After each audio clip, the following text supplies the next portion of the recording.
here to give you guys a week 2 recap of the Gfssl League. Before we get started, Happy New Year's to all of you.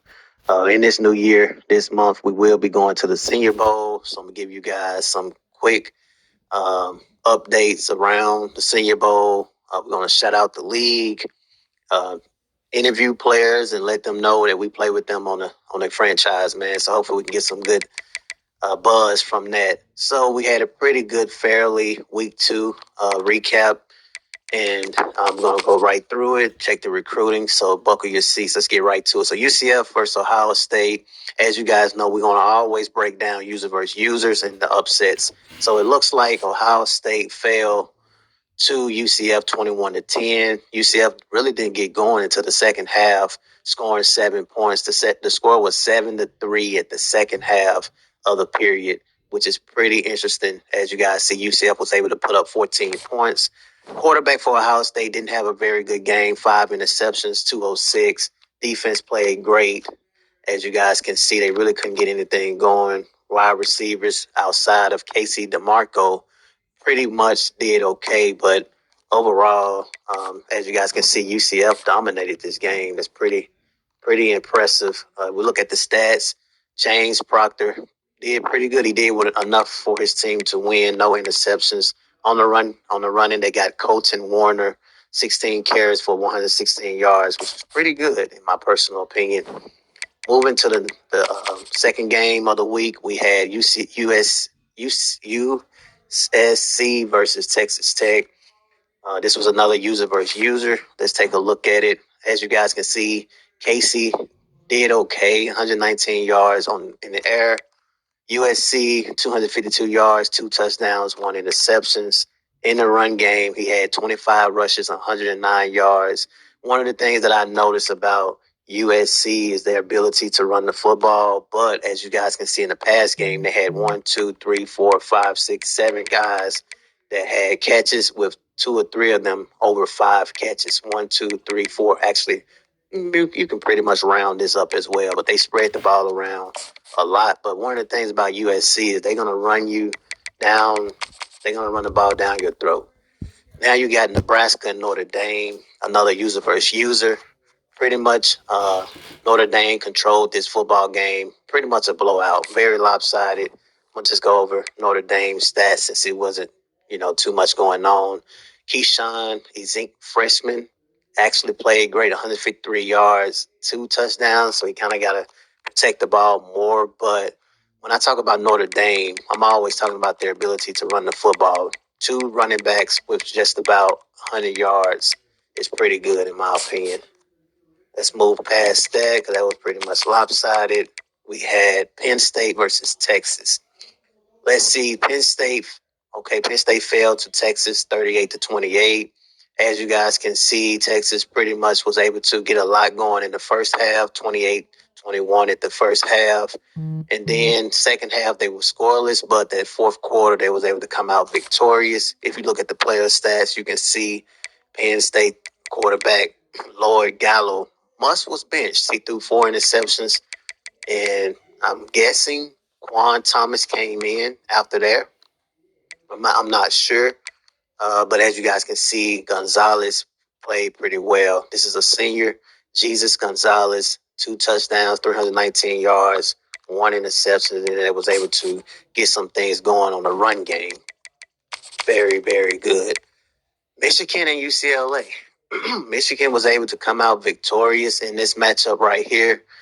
The score was pretty much tied in the first half, 21 points apiece.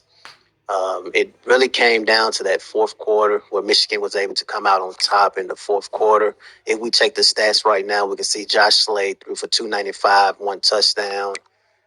He also had very good success in the run game with 16 carries, 127 yards, 3 touchdowns. And he's a freshman. Wow. Graham McKeever, definitely look out for him.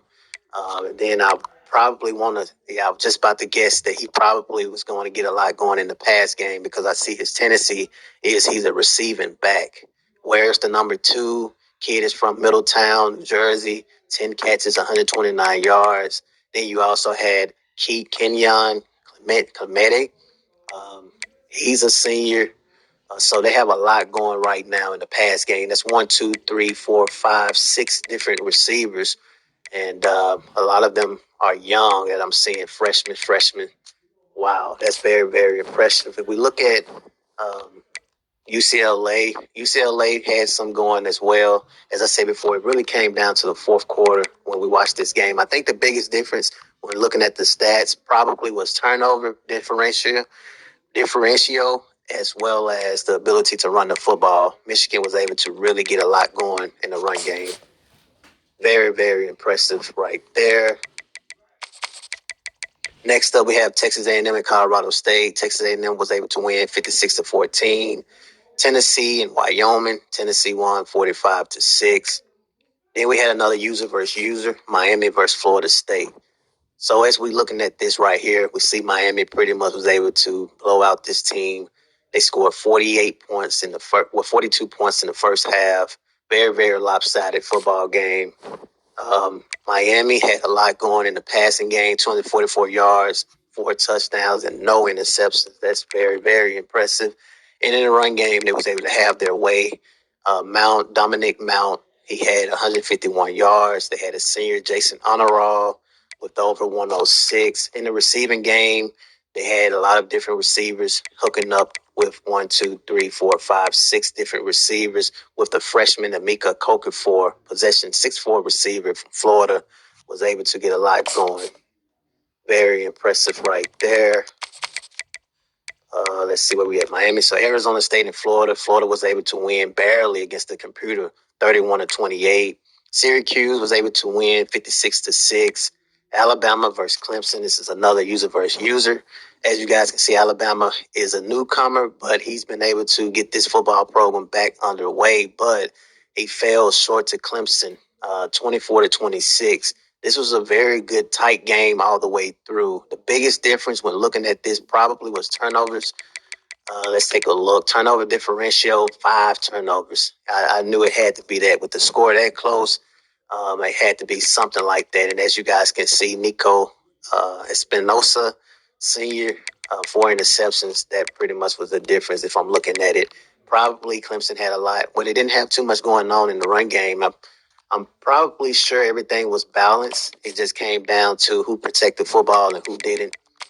Moving past that, we got Oklahoma State and Tulane, another user versus user, where Tulane is dominating. And you guys going to know why I say that in week 3 recap video.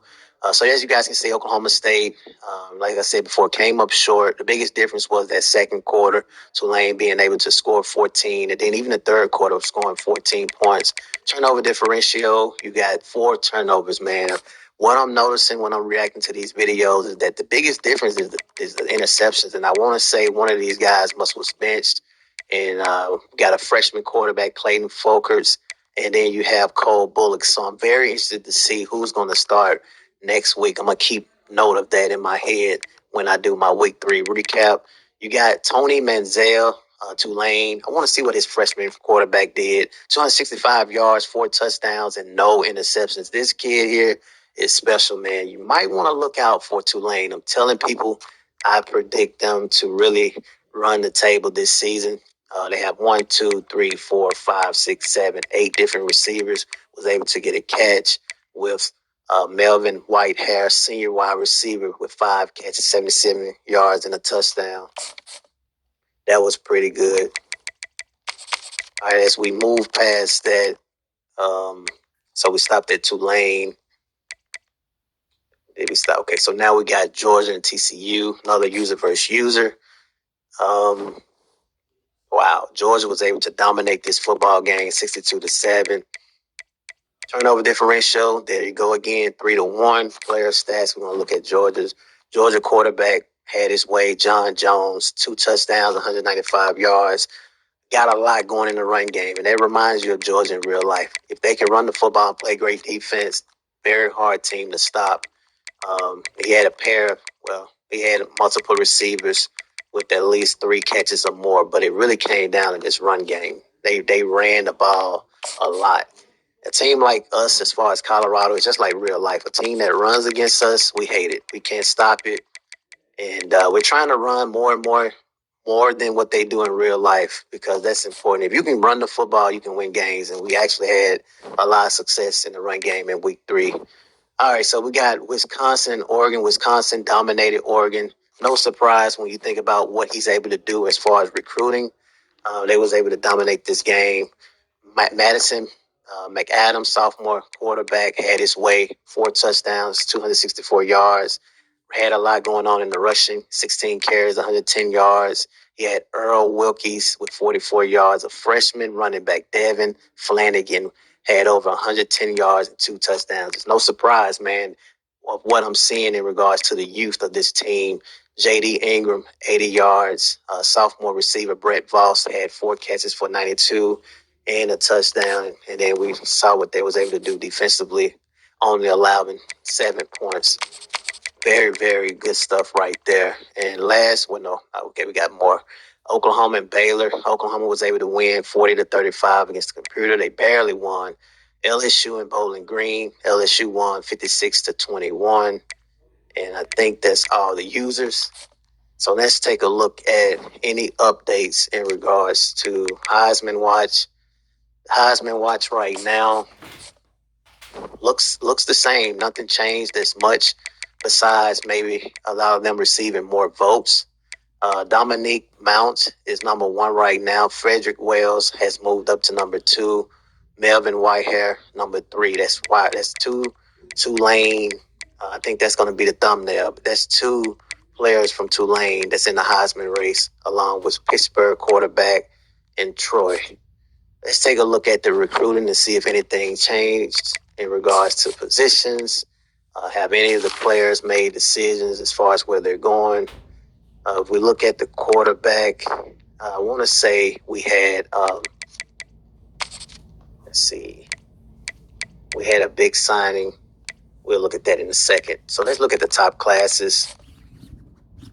Top classes right now, Georgia is number 1 right now with 6 total recruits. They're pretty much running away in recruiting. You got LSU, Alabama, Texas, and UCLA with as far as top 5. Georgia having 2 5-stars.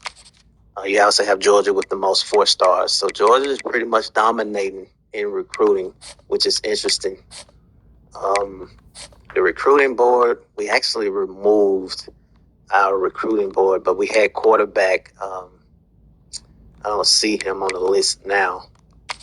I forgot when they signed, they removed him. But one of the quarterbacks, he decided to not go our way, so we can't sign him. But right now, we still have left end 5-stars considering us. But it looks like Oklahoma's in the lead.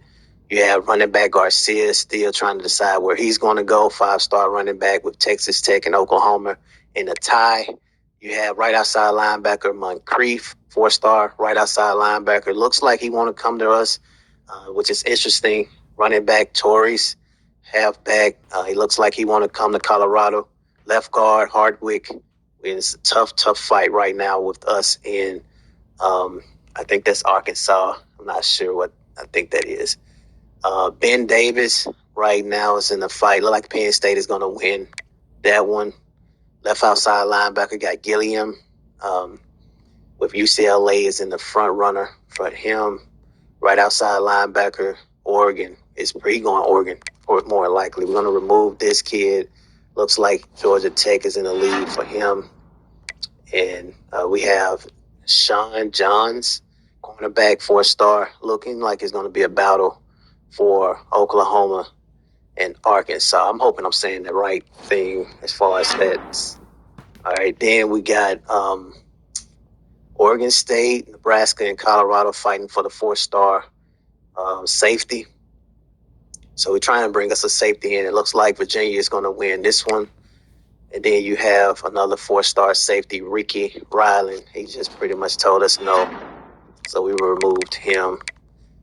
And I think let's take a look at the stats, see what's going on since we're getting closer to where the stats actually matters. See who's doing good and who's not. Let's take a look at the national stats and we'll get up out of here. Very, very good update. A lot of good teams. Let's take a look and see who's doing what.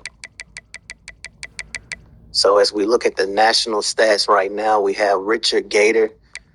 Easy. Okay, that was last week. I was wondering which Easy was at top. So it's actually Quentin Easy from Boise State and Julius Ruggs is your top three. Who's throwing interceptions? Okay, Caleb Ford and Damian Sieg. And who has the most sacks? Right now, it's tied between three. And there's no users, so that's a good thing. That's a good thing right there. In the rushing category, we got Miami leading right now, Alabama, and then we have Puckett, Florida State.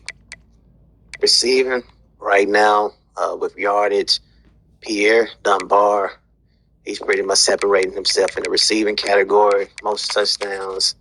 We got Pierre Dunbar, so he gets the most touchdowns, catches. So this kid right here is pretty much dominating. Then we have Colorado Austin Warlow, sophomore wide receiver. We brought him in. I think he's a 4-star receiver, if I'm not mistaken.